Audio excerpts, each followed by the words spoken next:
Hello everyone, आप सभी का स्वागत है यूपी पीजीटी साइकोलॉजी के एडवांस्ड बैच में। ठीक है, तो आज हमारा लेक्चर 1 है। तो हम देखेंगे मनोविज्ञान के इंट्रोडक्शन से। ठीक है, मनोविज्ञान जो हमको पढ़ना है सिलेबस के अंतर्गत, इसमें हम बात करेंगे अर्थ की, परिभाषा की, विषय क्षेत्र की और उपयोगिता की। साथ ही साथ हम देखेंगे मनोविज्ञान की अध्ययन विधियां, प्रायोगिक अध्ययन विधियां, निरीक्षण, सैद्धांतिक अधिकल्प।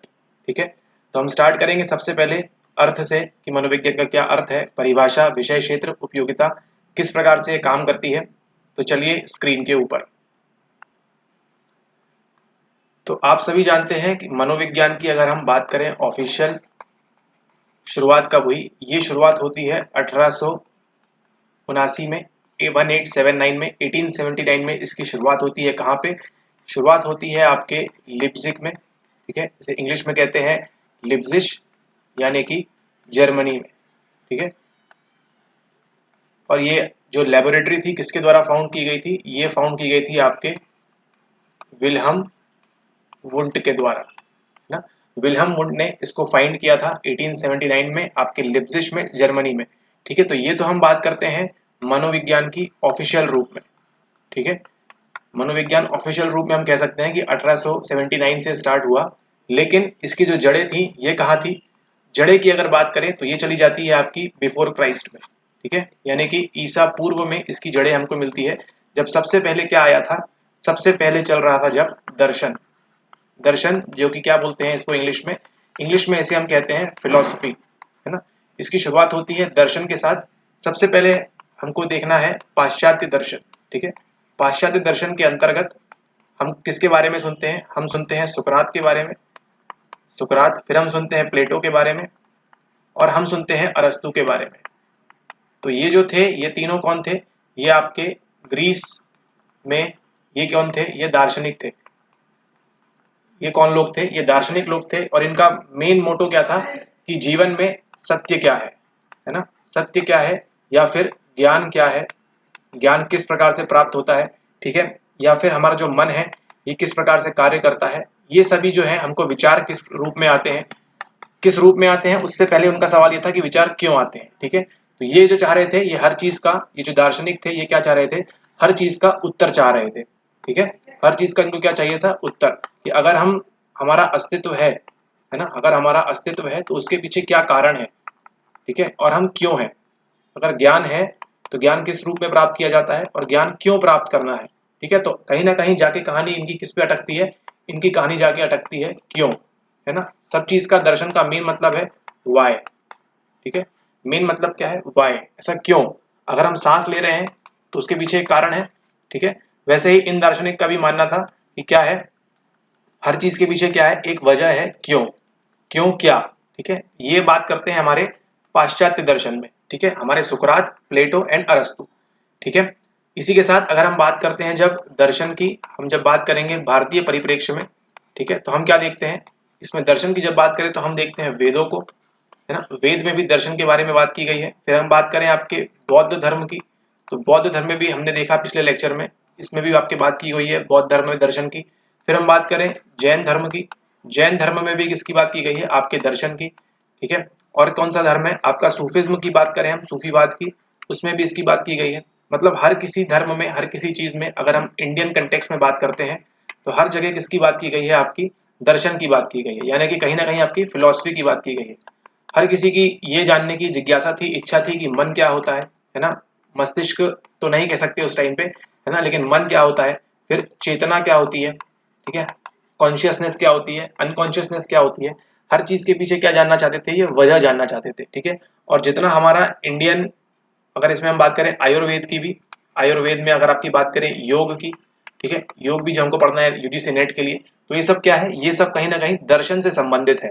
ठीक है, और आप सभी को जानते हैं जो माता है आपके मनोविज्ञान की, है ना, जो जननी है आपके मनोविज्ञान की, वो कौन है? वो है आपका दर्शन। ठीक है, दर्शन से ही आपका मनोविज्ञान जो है वो निकला हुआ है। ठीक है, लेकिन इसको हम क्या कहते हैं? मन प्लस विज्ञान, इनकी संधि से क्या बना है? इनकी संधि से बना है मनोविज्ञान। ठीक है, और विज्ञान क्या होता है? साइंस जैसे ही आएगा मतलब क्या होगा? जैसे ही साइंस की एंट्री होगी मतलब क्या होगा? आपके पास सिद्धांत होंगे, ठीक है, आपके पास थ्योरीज होंगी, प्लस आपको क्या करना होगा? उनको प्रूव करना होगा। ठीक है, क्या करना होगा उनको? प्रूव करना होगा, यानी कि आपको एक्सपेरिमेंट करने होंगे, यानी कि आपको प्रयोग करने होंगे। ठीक है, विज्ञान, अगर कोई भी शाखा विज्ञान से संबंधित है तो क्या होगा, उसमें सिद्धांत होंगे एंड उन सिद्धांतों को प्रूव किया जाएगा। ठीक है, जैसे कंडीशनिंग की बात करें या फिर हम अधिगम की बात करें तो क्या दिया उन्होंने? पहले हाइपोथेसिस दिया, पहले उन्होंने सिद्धांत दिया और फिर उसको प्रूव भी किया। ठीक है, तो जो भी विज्ञान होगा उसमें क्या होगा, आपका सिद्धांत होंगे, साथ ही साथ आपको क्या मिलेंगे, उसमें प्रयोग मिलेंगे, एक्सपेरिमेंट मिलेंगे। ठीक है, तो आज जितने भी रिसर्च होते हैं, रिसर्च क्यों हो रहे हैं साइकोलॉजी में, मनोविज्ञान में? क्योंकि ये क्या है, ये एक साइंस है। ठीक है, साइंस है। अगर हमको जानना है कि गुस्सा, जो एंगर है, वो अगर किसी को आता है, ठीक है, तो उसके पीछे क्या इमोशंस है ना, उसके लिए क्या करते हैं, उसके लिए करते हैं एक्सपेरिमेंट, है ना। बिना एक्सपेरिमेंट के, बिना तथ्य के, बिना प्रयोग के हम कोई भी तथ्य को हम वैलिड नहीं बोल सकते। ठीक है, या फिर हम उसको वैध नहीं बोल सकते। ठीक है, इसलिए आप समझे कि आप जो रिसर्च मेथड्स, स्टैटिस्टिक्स का प्रयोग क्यों किया जाता है, ताकि हम कोई भी, अगर हम थ्योरी या सिद्धांत दे रहे हैं तो उसको क्या करना होगा, हमको पहले प्रूव करना होगा, तभी वो क्या कहलाएगा, वो वैध कहलाएगा। ठीक है, तो आप समझ गए। लेकिन सबसे बड़ी कमी जो दर्शन में थी वो ये थी कि दर्शन में के पास क्या नहीं था, दर्शन के पास साइंस नहीं था। दर्शन में क्या नहीं था, साइंस नहीं था। एक प्रकार से कह सकते हैं दर्शन में वो बातें करते थे, केवल थॉट्स बोलते थे, है ना, थॉट्स, स्पीच, सिर्फ बातों ही बातों में वो अपना काम एक्सप्लेन करते थे चीजों को। ठीक है, लेकिन जैसे ही साइंस की एंट्री होती है, साइंस क्या चाहता है, साइंस ये चाहता है कि आप प्रयोग करें, है ना, प्रयोग, एक्सपेरिमेंट करना स्टार्ट करें आप, ये चाहता है साइंस। इसीलिए दर्शन के बाद हमको क्या मिलता है, हमको नेक्स्ट मिलता है यहाँ पे मनोविज्ञान। ठीक है, नेक्स्ट हमको मिलता है मनोविज्ञान, जो क्या बताता है, मनोविज्ञान क्या करता है, आपके एक्सपेरिमेंट्स करता है, रिसर्च करता है, ठीक है, अध्ययन करता है। इसकी कई सारी विधियां हैं जो हमको पढ़नी है हमारे सिलेबस में, तो ये सारी चीजें करता है कौन, आपका मनोविज्ञान। ठीक है, अब आप समझ गए इसकी उत्पत्ति किस प्रकार से हुई। चलिए अब चलते हैं हम मनोविज्ञान के ऊपर। अब आप ये जान गए कि मनोविज्ञान का जन्म किस प्रकार से हुआ, पूर्व में कहां से आया वो, है ना। अब मनोविज्ञान की ऑफिशियल शुरुआत होती है 1879 में विल्हम वुंड के द्वारा। ठीक है, जर्मनी, वर्ल्ड वॉर नहीं है ये, विल्हम वुंड है ना, साइकोलॉजिस्ट है विल्हम वुंड। ठीक है, इन्होंने शुरुआत की 1879 में जर्मनी में। ठीक है, तो मनोविज्ञान को पहले क्या कहा जाता था, पहले कहा जाता था कि ये मन का अध्ययन है। ठीक है, फिर बाद में क्या कहलाने लगा, ये मन नहीं, ये चेतना का अध्ययन है, या कॉन्शियसनेस की बात हो रही है। ठीक है, इसी प्रकार से कई थ्योरीज आई, लेकिन अंत में क्या हुआ, मनोविज्ञान को क्या कहते हैं हम कहते हैं मनोविज्ञान की सिंपल डेफिनेशन, व्यवहार प्लस मानसिक प्रक्रियाएं। ठीक है, आज की तारीख में अगर हम बात करें तो मनोविज्ञान क्या है, अध्ययन है किसका, आपके व्यवहार का और मानसिक प्रक्रियाएं का। ठीक है, आपके व्यवहार और मानसिक प्रक्रियाएं का अध्ययन क्या कहलाता है, मनोविज्ञान कहलाता है। तो आप समझ गए कि व्यवहार और मानसिक प्रक्रियाओं का खेल, इनकी साइंटिफिक स्टडी क्या कहलाती है, स्टडी ऑफ मनोविज्ञान। ठीक है, तो अब बात करते हैं हम मिस्टर विल्हम वुंड की, है ना। इन्होंने क्या किया, इन्होंने जिस तकनीक का इस्तेमाल किया उसको कहा जाता है, इंट्रोस्पेक्शन, है ना। इंट्रोस्पेक्शन करना, यानी कि आप नोट्स बनाते चले, इसे कहते हैं अंतर निरीक्षण, सॉरी, इसे क्या कहते हैं, इसे कहा जाता है आपका अंतर निरीक्षण, है ना। क्योंकि जो विल्हम वुंड थे, इन्होंने किसकी शुरुआत की, इन्होंने शुरुआत की संरचनावाद की। ठीक है, किसकी शुरुआत की इन्होंने शुरुआत की संरचनावाद की, यानी कि आपके स्ट्रक्चरलिज्म की। ठीक है, स्ट्रक्चरलिज्म की शुरुआत की इन्होंने, किसने, मिस्टर विल्हम वुंड ने 1879 में। इन्होंने शुरुआत की संरचनावाद की, यानी वो क्या चाहते थे, वो चाहते थे टेस्ट करना मन की संरचना किस प्रकार से है, क्या किस तरह से काम करता है। ठीक है, आपने बेसिक वीडियोस में इसको पढ़ा हुआ है। ठीक है, मन की रचना, उनका काम था संरचनावाद। इसके लिए जो तकनीक का इस्तेमाल करते थे, वो कौन सी तकनीक थी, वो तकनीक थी उनकी इंट्रोस्पेक्शन, है ना, यानी कि अंतर्निरीक्षण। इसके अंतर्गत क्या करते थे वो, अंतर्निरीक्षण के अंतर्गत वो क्या किया करते थे, इसके अंतर्गत जो प्रयोज्य हैं उनको वो कहा करते थे, जिनके ऊपर एक्सपेरिमेंट हो रहा है उनको कहा करते थे कि आप बताएं, है ना, उनसे खुद पूछा करते थे, पूछते थे।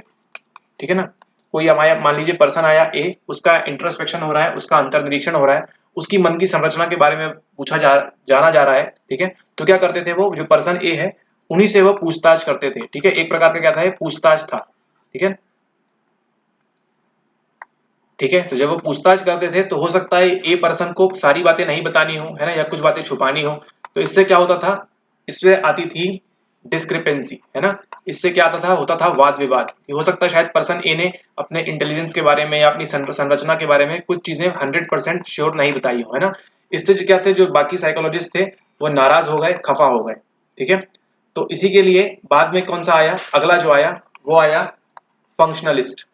अगला कौन सा आता है, अगला आता है आपका फंक्शनलिस्ट। तो फंक्शनलिस्ट शुरुआत करने से पहले ये जो मिस्टर आप देख रहे हैं, यही है वो महाराज जिन्होंने 1879 में लिप्जिश में जर्मनी में शुरुआत की थी। इनकी जो प्रक्रिया थी उसको क्या कहते हैं, उनको कहते हैं संरचनावाद, क्योंकि वो मन की संरचना पे गौर किया करते थे। इन्होंने जिस तकनीक का इस्तेमाल किया उसका नाम क्या था, उसका नाम था इंट्रोस्पेक्शन, यानी कि अंतर्निरीक्षण। अंतर्निरीक्षण के माध्यम से वो जो प्रयोज्य थे उनसे पूछा करते थे, ठीक है, कि आपको बताइए किस प्रकार से महसूस हो रहा है, क्या चीजें हैं। अंतर्निरीक्षण के माध्यम से वो जानकारी प्राप्त करते थे। इससे क्या हुआ, इससे उत्पन्न हुई स्थिति वाद विवाद की, क्योंकि हो सकता है कि जो पर्सन ए था वो अपने बारे में सही चीजें ना बताए, और क्या होगा इसमें, ठीक है, मान लीजिए जो पर्सन ए बता रहा है वो सही बता रहा है, ठीक है, लेकिन जो बाहर बैठे लोग हैं, जो एक्सपेरिमेंट कर रहा है, ठीक है, जैसे मान लीजिए यही है, ये जो देख रहे हैं ए को, तो हो सकता है कि ये जस्टिफाई नहीं कर पाएंगे कि जो सामने वाला व्यक्ति कह रहा है ना, जो पर्सन ए कह रहा है, हो सकता है कि मैं 10 आम खाता हूँ, ठीक है, ये कह रहा है कि मैं 10 आम खाता हूँ, लेकिन ये किस प्रकार से जस्टिफाई कर पाएंगे, हो सकता है वो 8 ही आम खाते हो, या फिर हो सकता है वो 12 आम खाते हो, है ना। तो बाहरी जो प्रेक्षक है इनके लिए काफी मुश्किल होगा कि क्या मालूम ये सही कह रहे हैं भी या नहीं कह रहे हैं, है ना। इसी के वाद विवाद के चलते अगली जो चीज आती है वो आती है आपकी प्रकार्यवाद, है ना। प्रकार्यवाद आती है, जिसे क्या कहते हैं, जिसे कहते हैं हम फंक्शनलिज्म, ठीक है, जिसकी उत्पत्ति कहाँ हुई, जिसकी उत्पत्ति होती है आपके अमेरिका में। तो अब ये जो स्क्रीन पे देख रहे हैं इनका नाम है मिस्टर विलियम जेम्स। ये थे आपके अमेरिका से, और इन्होंने ही शुरुआत की किसकी, आपके प्रकार्यवाद की, फंक्शनलिज्म की।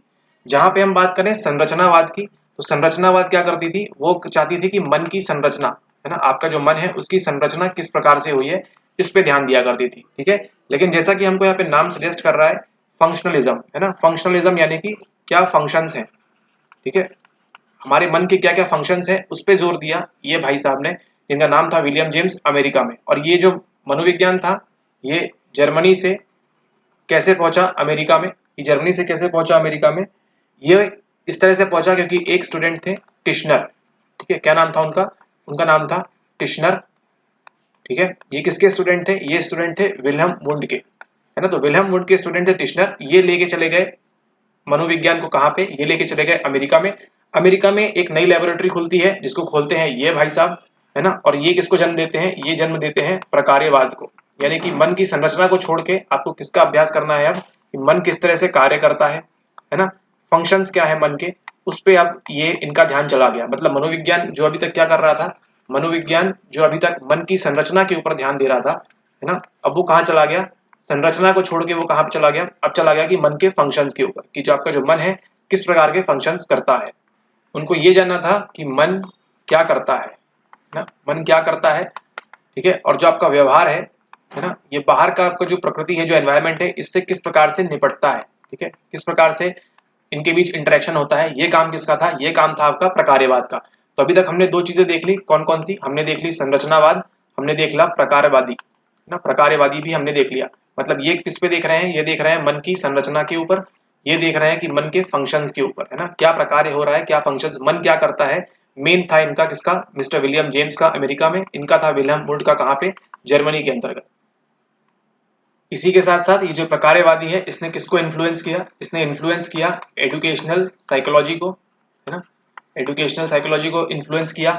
आज जो हम देख रहे हैं मॉडर्न फील्ड में एजुकेशनल साइकोलॉजी, संगठनात्मक साइकोलॉजी के ऊपर, ठीक है, संगठनात्मक साइकोलॉजी के ऊपर भी, मनोविज्ञान के ऊपर किया। साथ ही साथ आपके विकासवादी ना, विकासवादी मनोविज्ञान को भी इन्होंने क्या किया, इन्होंने कहीं ना कहीं प्रकार्यवादी ने कहीं ना कहीं इन्फ्लुएंस किया, ठीक है, ओके। फिर इसके बाद अगला जो जन्म लेता है वो लेता है आपका गेस्टाल्ट, जो आपके यूपी पीजीटी सिलेबस में लिखा हुआ है, एक्सप्लिसिटली मेंशन किया हुआ है, इसलिए ये हो जाता है आपके लिए काफी इंपॉर्टेंट, ठीक है। गेस्टाल्ट की बात करें तो हमको एक इसमें देखने मिलते हैं साइकोलॉजिस्ट, है ना, जिनका नाम क्या है, वर्टहाइमर, है ना, वर्टहाइमर, इनके बारे में हम पढ़ेंगे। तो गेस्टाल्ट क्या करते थे, ये जो मान लीजिए इस तरह से हमने डॉटेड लाइंस बनाई हुई हैं, लेकिन आपको क्या दिख रहा है, एक ये वृत्त के रूप में दिख रहा है, एक सर्कल के रूप में फॉर्म दिख रहा है। ठीक है, इसका मतलब ये था कि हम जो भी करते हैं पूर्ण का अनुभव करते हैं। ठीक है, इसी के गेस्टाल्ट की मैं बात करें अंदर, तो पहले क्या है, पहले ये आती कहां से है, ये आती है विल्हम वुंड, है ना, जो क्या कर रहे थे, मन की संरचना के ऊपर ध्यान दे रहे थे, इसके अगेंस्ट में आती है ना। गेस्टाल्ट क्यों आता है, मन की संरचना के अगेंस्ट में, है ना, एंटी रूप में आता है ये जो गेस्टाल्ट है ये। ठीक है, तो ये क्या करते हैं, ये बात करते हैं पूर्ण की, मतलब हमारा जो प्रत्यक्षण है ना, हमारा जो प्रत्यक्षण है वो ज्यादा इंपॉर्टेंट है। हालांकि ये क्या दिख रहा है, 1 2 3 4 5 ऐसे करके 20 डॉट्स हैं यहाँ पे मान लीजिए, लेकिन हम उन 20 डॉट्स को देखने की बजाय हम क्या देख रहे हैं, हमारा जो प्रत्यक्षण है यह क्या क्या कह रहा है, ये प्रत्यक्षण कह रहा है कि ये एक सर्कल है, ये एक वृत्त है। मतलब हम इन छोटे छोटे चीजों को देखने के बजाय हम एक पूर्ण के रूप में देखते हैं। ठीक है, इसी तरह से अगर बात की जाए, ऐसी कुछ लाइनें बनी हुई हैं, तो इनको आप कैसे देखेंगे, इनको आप देखेंगे एक त्रिभुज के रूप में। ठीक है, तो यही गेस्टाल्ट है और कुछ नहीं। ठीक है, ये क्या है, यही गेस्टाल्ट है। ओके, तो ये जो भाई साहब आप देख रहे हैं, इन्होंने ही बताया था, इनका नाम क्या था, इनका नाम था मैक्स वर्टहाइमर। इन्होंने ही बताया था कि गेस्टाल्ट क्या है ना, इन्होंने ही शुरुआत की थी गेस्टाल्ट के बारे में। इनके साथ और भी लोग थे, उनके बारे में हम पढ़ेंगे डिटेल में। ठीक है, लेकिन वो अभी के लिए नहीं, अभी के लिए इतना जान लीजिए ये गेस्टाल्ट है कि आप कोई भी चीज का प्रत्यक्षण करते हैं, प्रत्यक्षण आपका इंपॉर्टेंट काम में आता है, प्रत्यक्षण साथ ही साथ आपका संवेद, है ना, आप जो महसूस करते हैं संवेदन, है ना, उसकी बात भी करता है ये गेस्टाल्ट। ठीक है, इसके बाद आते हैं अगले नंबर पे, अगला ये बात करते हैं, वो आते हैं मिस्टर जॉन वॉटसन। अब वो क्यों आते हैं उसको देखते हैं। तो ये जो स्क्रीन पे आप देख रहे हैं, इनका नाम है मिस्टर जॉन वॉटसन। ये ले आते हैं भूचाल मनोविज्ञान के अंदर। ठीक है, तो हम ये कह सकते हैं कि इनके आने से, इनकी थ्योरी से हमको क्या मिलता है, हम क्या पढ़ते हैं, हम पढ़ते हैं बिहेवियरिज्म। बिहेवियरिज्म पढ़ते हैं, यानी कि हम पढ़ते हैं व्यवहारवाद। ठीक है, तो मनोविज्ञान में इनका भी काफी बड़ा योगदान है। फिर आगे जब हम नाम पढ़ेंगे इवान पावलोव के, स्किनर के, है ना, तो ये सब भी किसके बारे में बात करते हैं, व्यवहारवाद के बारे में बात करते हैं। ठीक है, तो ये जो जॉन वॉटसन थे, इनका कहना था, ये जो मिस्टर जॉन वॉटसन है, इनका ये कहना था कि आप जो है, आप क्या नहीं कर सकते, मन जो है हमारा वो प्रेक्षणीय नहीं है। ठीक है, मन को हम देख नहीं सकते हैं अपनी आंखों से। किसी का आपने मन देखा है क्या, नहीं, कभी एक पल में मन ये कहता है, दूसरे पल में ये कहता है। ठीक है, लेकिन हम क्या है, जो मन है प्रेक्षणीय बिल्कुल भी नहीं है। ठीक है, और जो अंतर्निरीक्षण की बात करता है, ठीक है, जो अंतर्निरीक्षण की बात होती है इंट्रोस्पेक्शन की स्ट्रक्चरलिज्म में, वो भी क्या है, वह व्यक्तिपरक है ना, व्यक्तिपरक है, इसको भी आप बाहर से जज नहीं कर सकते बिल्कुल भी। ठीक है, इसलिए इन्होंने क्या किया, दोनों चीजों को नकार दिया, यानी कि मन की संरचना को भी नकार दिया, साथ ही साथ अंतर्निरीक्षण को भी नकार दिया। ये कहते हैं कि जो भी है आपका व्यवहार है। ठीक है, आपका क्या है, व्यवहार है। तो इनके अनुसार मनोविज्ञान क्या है, व्यवहार का अध्ययन है। मनोविज्ञान क्या है, व्यवहार का अध्ययन है, साथ ही साथ अनुक्रियाएं। अनुक्रियाएं किसके साथ करेंगे, जो आप पढ़ते हैं क्लासिकल अनुबंधन में, इसमें अनुक्रियाएं किसके साथ होंगी, स्टिमुलस के साथ जो अनुक्रियाएं होंगी उनका अगर हम मापन कर सके तो, है ना, जो स्टिमुलस है उनकी जो अनुक्रियाएं होंगी उनका क्या कर सके हम, एक प्रकार से मापन कर सके। ठीक है, तो इसी को क्या कहा गया है, इसी को उन्होंने कहा है मनोविज्ञान, यानी कि व्यवहार का अध्ययन, साथ ही साथ जो अनुक्रियाएं हो रही हैं उनका मापन भी होगा, है ना, वह एक वस्तुपरक ढंग से, तो उसे ही कहा गया है व्यवहारवाद। और फिर ये वॉटसन के व्यवहारवाद के बाद कौन आते हैं, फिर आते हैं मिस्टर मिस्टर फ्रॉइड। इनको कौन नहीं जानता, मिस्टर सिगमंड फ्रॉइड। इन्होंने क्या कहा, इन्होंने कहा कि आपका जो अनकॉन्शियस है, आपका जो अनकॉन्शियस माइंड है, यही सब डीलिंग करता है ना। और इन्होंने किस चीज का डिस्कस किया, इन्होंने डिस्कस किया साइको एनालिसिस के बारे में। ठीक है, साइको एनालिसिस के बारे में इन्होंने बताया।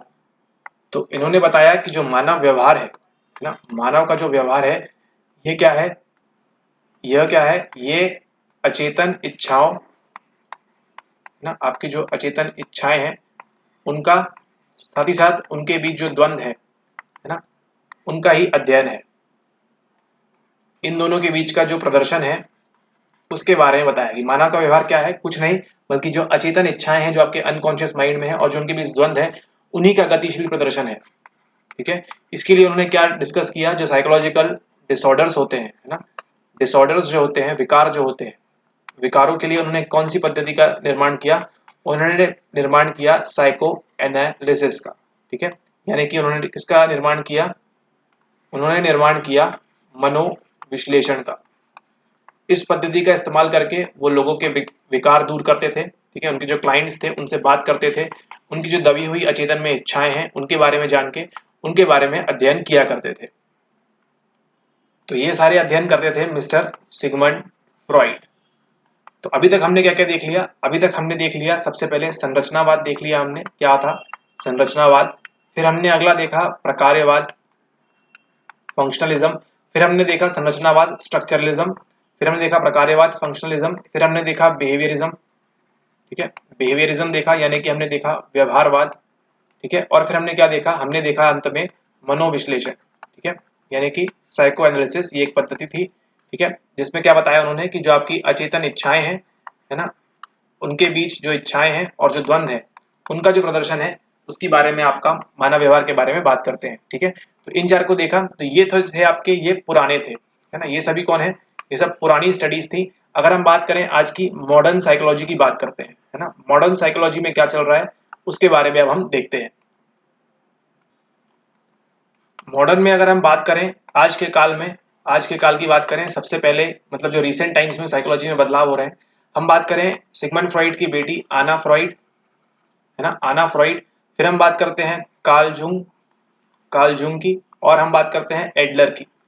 इन तीनों को क्या कहा जाता था? इन तीनों को कहा जाता था नियो फ्रॉइडियन, ठीक है ना, नियो फ्रॉइडियन, क्योंकि कहीं ना कहीं ये तीनों भी किससे प्रभावित थे? फ्रॉइड से, सिगमंड फ्रॉइड से प्रभावित थे, लेकिन उनकी कुछ अलग अलग विशेषताएं थी जिसके कारण इनको क्या कहा जाने लगा? इनको कहा जाने लगा नियो फ्रॉइड, ठीक है, नियो फ्रॉइड इनको कहा जाने लगा। तो एना फ्रॉइड, कार्ल जंग और एडलर ये किसको बढ़ावा देते थे? ये सिगमंड फ्रॉइड के स्टूडेंट होंगे या उनकी चीजों को मानते थे, और उन्होंने ही कुछ नई नई विशेषताएं निकाली इसके अंदर।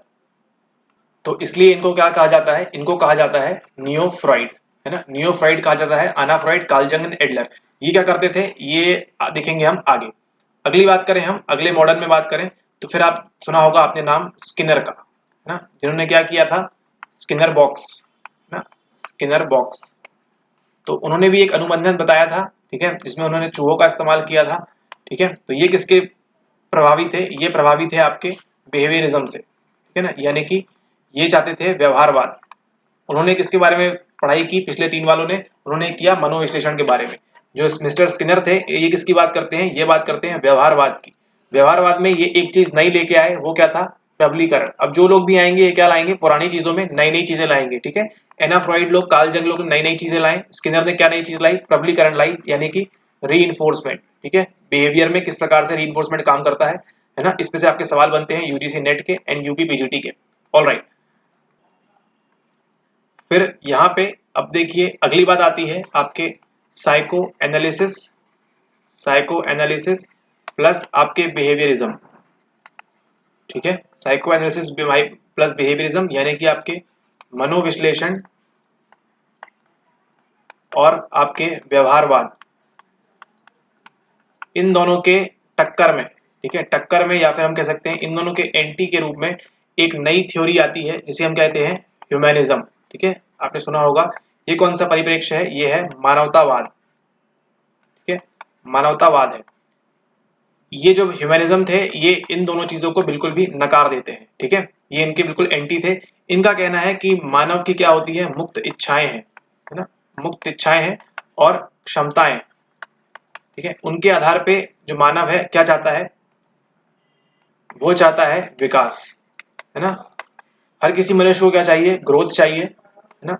ग्रोथ के लिए क्या है? उसके पास मुक्त इच्छाएं हैं और कुछ क्षमताएं हैं, जिसके आधार पे क्या चाहता है? वो विकास चाहता है ना। यानी कि इसको इंग्लिश में कहते हैं फ्री विल, है ना, प्लस ह्यूमन पोटेंशियल।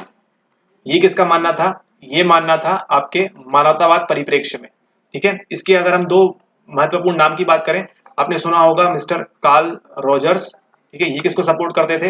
ये सपोर्ट करते थे मानवतावाद को, ठीक है, कि मानव की मुक्त इच्छाएं हैं, ठीक है। इसके साथ एक और नाम जो आपने बहुत सुना है, अब्राहम मास्लो का, ठीक है, जिसकी हम बारे में पढ़ते हैं नीड फॉर हायरार्की थ्योरी, ठीक है। अब्राहम मास्लो ये भी किसको सपोर्ट करते थे? ये भी सपोर्ट करते थे आपके मानवतावाद को, ठीक है। तो इसके बारे में पढ़ेंगे हम। फिर आप हमको देखना है, इसके बाद आती है कॉग्निटिव साइकोलॉजी, ठीक है। कौन सी आती है? कॉग्निटिव, यानी कि आपकी संज्ञानात्मक मनोविज्ञान, ठीक है। आप देखिए ये सब ब्रांचेस चल रही हैं मनोविज्ञान के अंदर ही, है ना, अलग अलग चीजें। संज्ञानात्मक मनोविज्ञान की बात करें तो किस पे बात करते हैं, ये बात करते हैं आपके लर्निंग के ऊपर, यानी कि आपके अधिगम के ऊपर बात करते हैं संज्ञान वाले, ठीक है। साथ ही साथ आपकी स्मृति के ऊपर बात करते हैं, स्मृति मेमोरी के ऊपर बात करते हैं। फिर बात करें आपकी अगला जो आता है आपका प्रॉब्लम सॉल्विंग, ना, प्रॉब्लम सॉल्विंग यानी कि आपकी जो समस्या समाधान है, इस पे कौन लोग फोकस करते हैं, समस्या समाधान के ऊपर, ये करते हैं आपके कॉग्निटिव संज्ञानात्मक साइकोलॉजी वाले लोग, ठीक है।